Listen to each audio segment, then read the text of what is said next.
so here, this is my Bright Memory SSS rank guided walkthrough. So if you see here at the beginning, we're going to be getting our introduction to the player character whose name is Shelia. And Shelia is an operative for an organization known as the SRO. They are seeking an artifact on the Arctic continent that revives the dead. And this is the opposing faction, as you see me take out these 3 soldiers here. They are part of a military organization who is also gunning for this same artifact. As we push forward here and open this door.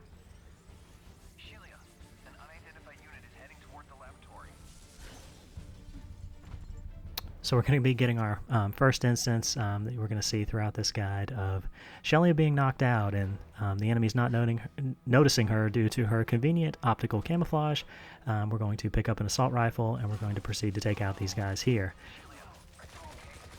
So you have a number of abilities at your disposal in this game. One that I just showed here being the lightsaber, and one that I showed previously, which was a force field that comes out from your player character. Has a certain range and deals damage over time to enemies.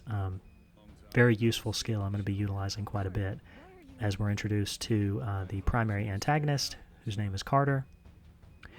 Going to be having a little bit of banter with him. A little bit of a scuffle is going to unfold here.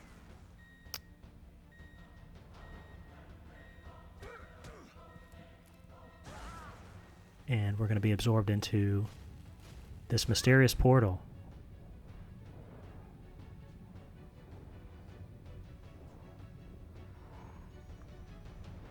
So just a little bit of general lore on what's going on.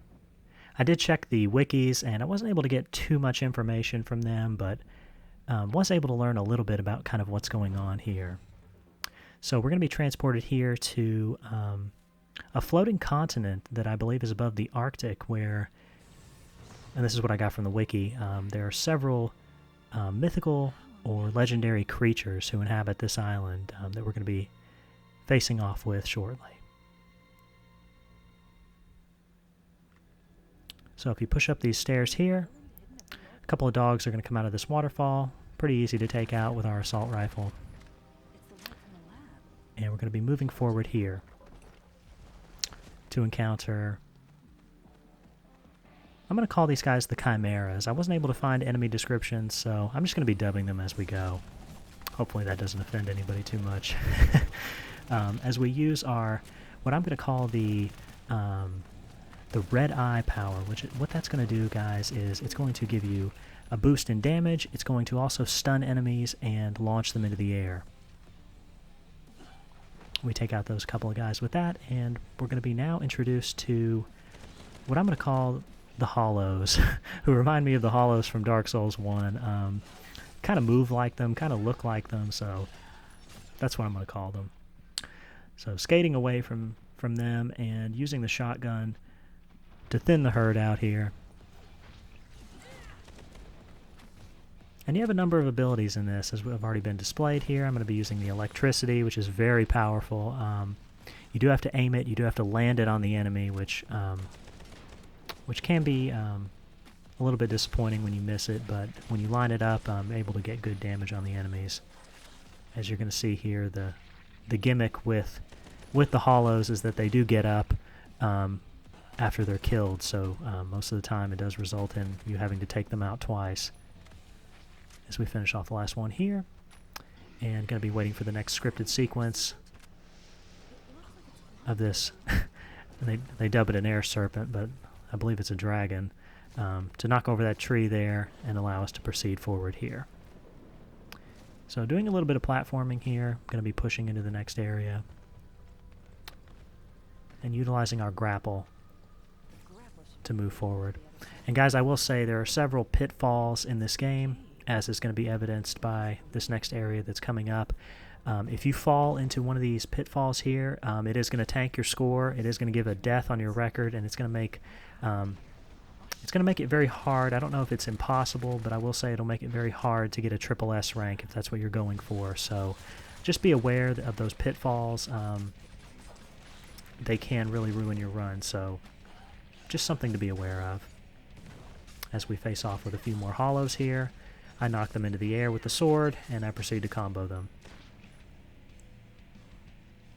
And this game draws a lot of references to Devil May Cry, and I am a Devil May Cry player, and I do see kind of where people are getting that from, but Devil May Cry is a very unique genre, and I think that by this game implementing a scoring system, I don't necessarily, wouldn't necessarily say that this game is Devil May Cry-esque. But a very interesting title nonetheless, as we're going to be introduced to our first puzzle here. I'm going to be stepping on the right switch, as you just saw there, moving that innermost dial to the DNA on the right, stepping on the left and moving this switch there to the left with the bats, and stepping on this middle switch here, and we're just going to be waiting on that to reach the mountains, and then we'll be able to press on with our journey.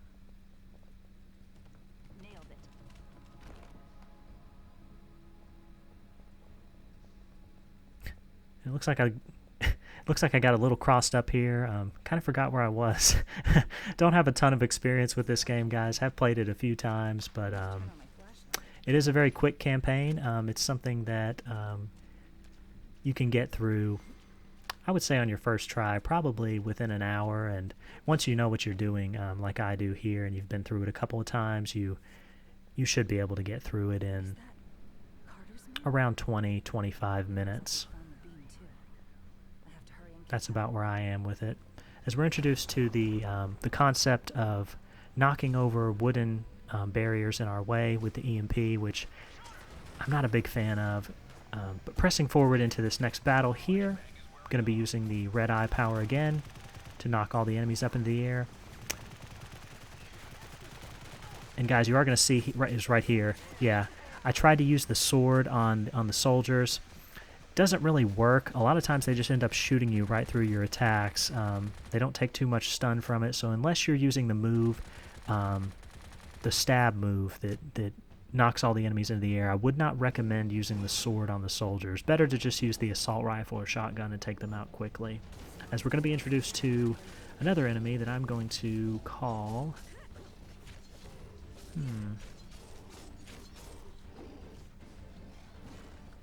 I think I'll call him... He's a bit of a chimera, isn't he? I think I'm going to call him the Reptilian. That sounds pretty good. The Reptilian.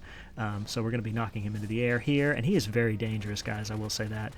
Very dangerous. You want to make sure that you keep him in the air like I'm doing here.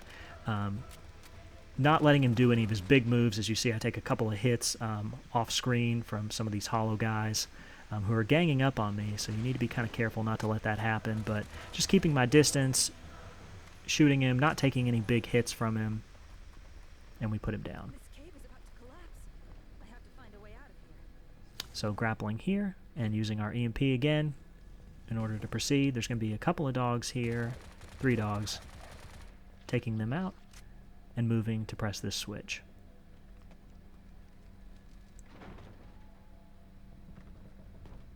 So we're going to be encountering... These things do remind me of the pyro bats from Devil May Cry 5, so not that they shoot fire. I don't think that's fire that they're shooting, but they just sort of remind me of them, so that's what I'm going to call them. Pretty easy to take out. You can also use the grapple to pull yourself into them, shoot them up close, and they're pretty easy to take out, but letting them fly around can be pretty troublesome, so definitely want to take them out. You don't want them shooting at you while you're facing off with another massive group of enemies. Very annoying enemy. As I wait for my EMP, and this is kind of what I was talking about earlier when I referenced not liking having to use the EMP to move forward. If you've used it in a battle and then you're trying to proceed into the next area, it does result in a little bit of wait time, which I'm not too fond of. And you may have noticed the blatant Dark Souls reference back there with the bonfire. It was apparent that the developer of this game, a solo developer actually, known as FYQD, very apparent that he was a Dark Souls fan, so big shout outs to this guy for a very impressive title for a single-man studio. As we now push forward and encounter our first boss fight with this knight guy, who reminds me of one of the shells from Mortal Shell, as I'm going to be unleashing pretty much every power I have all at the same time on him at the very beginning, just to try to get some damage on him. And guys, one of the best strategies you can do if you need to churn out a ton of damage very quickly is to activate the red eye mode. So activating the red eye mode is going to launch all of the enemies in the vicinity, except for these boss enemies here. And it is going to give you increased damage, so definitely something that you're going to want on the bosses. And you're going to see that my strategy here against this guy is just to kind of skate around the outside of the arena, staying away from his sword swings, which do a ton of damage, guys. Do not get hit by his sword swings. A couple of hits from his sword swings, and it's going to put you into the black and white screen. You're going to be close to death. And then when you get to the halfway point and these hollow guys spawn, which is coming up pretty soon, if one of those guys sneaks up on you and hits you from behind when you're in that black and white mode, as you'll see here, those guys just popped up. One of those guys hits you in that mode, you're probably going to be dead. So just something to be aware of, just staying around the outside of the arena, kiting the enemies like I'm doing here. You shouldn't have too many problems. And he's almost finished here. As I throw out another couple of sword swings and another couple of bullets here. And goodbye, Mr. Knight.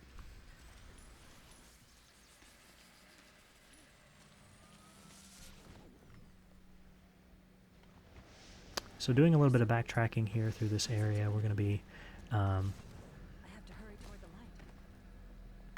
moving into the next area, which is going to have these pyrobats here, where you're going to see me demonstrate using the grapple to pull myself in, dealing some damage, and then finishing them off up close.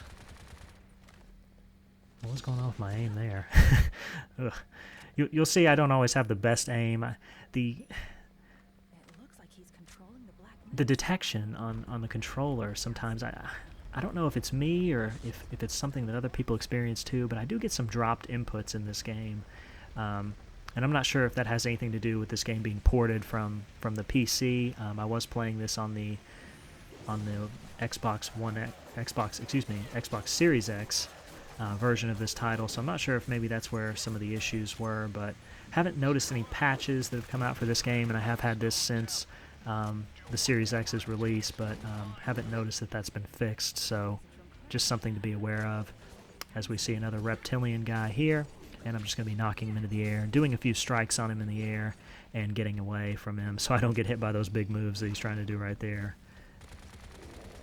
Oh, gosh, and missing with that electricity attack, as you'll see me do. Very frustrating to miss with that, because it does do a ton of damage and it stuns the enemies, so definitely something, if you're lining up to do the electricity move, guys, make sure that you've got the enemy lined up, unlike I did, as we finish this guy off. Not sure what I was doing there. So another scripted sequence like this, guys, and just be aware of the grapple and when you need to use it so you don't fall into the pitfalls, but otherwise most of this is just spectacle. I don't believe you can die here, and don't quote me on that, but it's not like life or death. It's not like every second counts. No, you can pretty casually move through there as Shelia gets knocked out again, and with the devil's luck, you'll see that the enemies come in at just the perfect time to distract Carter's men, and we have time to get up and proceed into this next fight, which can be very difficult. So make sure that you pop the red eye mode, knock all the enemies into the air, and then proceed to move around the area, guys. You don't want to take too many shots from these guys. They're going to be shooting at you from all directions, so just try to take them out here, and just stay frosty, stay moving, and you shouldn't have too much trouble at putting these guys down, as long as you're mobile.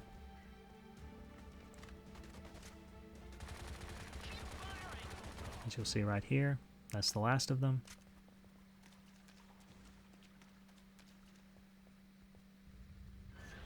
And we're going to be moving through this puzzle sequence here, which is which is fairly simple. The platforming in this game is pretty solid. I haven't had too many issues with that, especially for a first-person game. Sometimes the platforming in a first-person game can be can leave something to be desired, but don't have too much troubles here as we move and hit this switch to open up the next area. And something to be aware of when you jump over this box here, that does fall, so if you're running full speed, you may just end up falling and have to go back, do the whole thing again. So just to avoid a little bit of frustration, just be aware that that can happen as we move to the second switch here. And we're able to reach the lift here.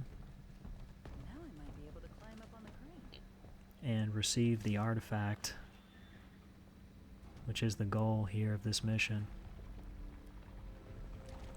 So yeah, there is some the lore of this game as we trigger the next sequence with some of these enemies here.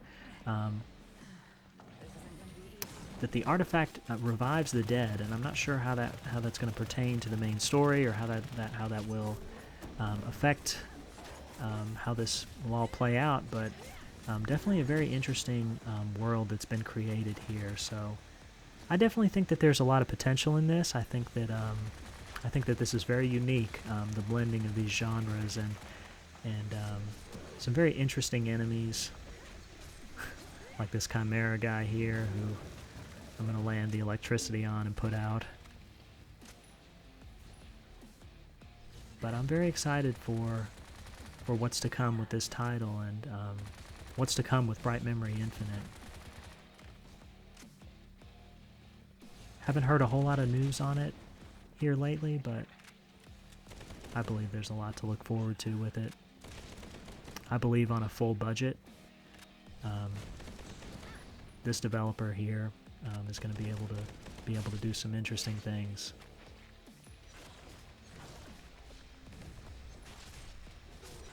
So this next part of the fight here, I believe, is going to be two of the reptilian guys, who I'm going to waste no time in unleashing everything I've got on this first one here.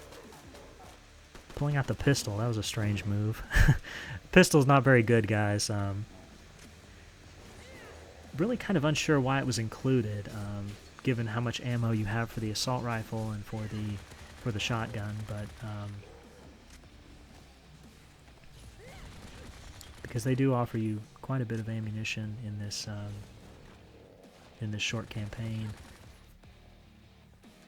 As we move around here, take out some of these pyrobats, trying to stay away from the reptilian so I don't get hit by any of those moves like that. Popping some electricity on him to give myself some space to reload. And just proceeding to unload on him with this force field move, which you can see again, big stun on him. Gives me a big chance to do some damage as we launch him into the air, follow up with some bullets, reloading. Gosh, that was bad. And there we go. Take out the last of them. Get your artifact here.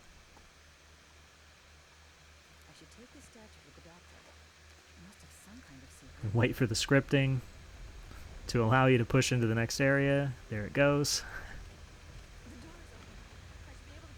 So we're going to be coming up against the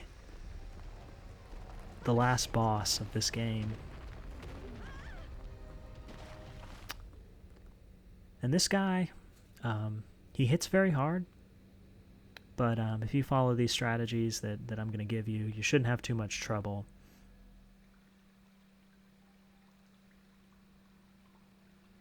So here we are, awakening in a familiar location where we solved the puzzle earlier. Make sure you're loaded up for this fight, as I just did. And spawn the boss, who looks like he's straight out of God of War. This headless man with the face on his belly.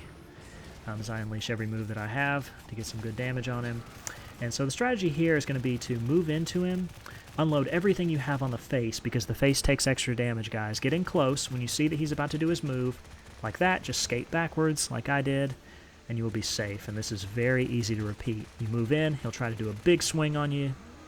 You back up, you rinse and repeat. And as you'll see, I've already done big damage. I've already got more than half his life down in this first phase, and he tries to do the same thing again. We move back in again. And you'll see, he really doesn't have any resistance for you as long as you're doing this in the first phase. Moving in, trying to get damage on the face with the assault rifle. Repeat ad nauseum. Not sure why I was doing the sword here. As I'd stated, it doesn't do the greatest of damage, though it does look pretty cool. And I was just kind of experimenting with different things, I think. As we put him down, and he gets back up. So again, launch every move that you have: red eye mode, lightning, force field, and just proceed to go to town on the belly, as a couple of different things are going to happen here in this next sequence. There's going to be fire that sprays on the ground, which can deal some damage to you, but it's not too much damage, so don't... I would recommend not worrying about the fire that's on the ground, guys. If you take hits from the fire on the ground, it's not going to be much. What you don't want to do is take big hits from this guy with his axe, like he's doing right now. He does have a new move, that overhead slam move, that is ranged move, guys, so you need to be out of the way of it, you need to be clear of it, you need to be safe, and you need to not be taking hits from that, because taking a hit from him and then taking a hit from these hollow guys that spawn is probably going to result in a death, and it's probably going to end your run. So just be aware of it. As you'll see, I'm just keeping up the strategy of keeping distance from him, allowing him to do his big moves like that, getting out of the way, and following up on the face as much as I can. And you'll see we've almost got him here. Getting out of the way again, launching my red eye mode. Skating back. And dealing some damage, and there we go, guys. Go ahead and give him a Mike Tyson punch out. And you've done it.